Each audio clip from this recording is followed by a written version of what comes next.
وإن تبدوا ما في أنفسكم أو تخفوه يحاسبكم به الله فيغفر لمن يشاء ويعذب من يشاء والله على كل شيء قدير.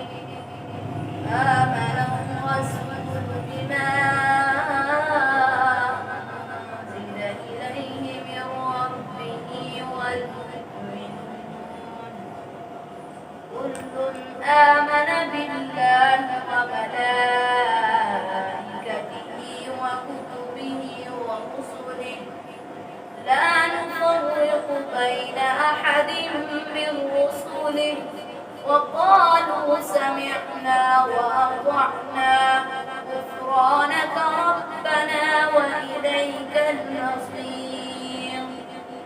لا يكلف الله نفسا إلا وسعها لها ما كسبت وعليها ما اكتسبت ربنا لا تؤاخذنا إن نسينا أو أخطأنا ربنا ولا تحمل علينا إصرا كما حملته على الذين من قبلنا ربنا ولا تحملنا ما لا طاقة لنا به واعف عنا واغفر لنا وارحمنا أنت مولانا فانصرنا على القوم الكافرين.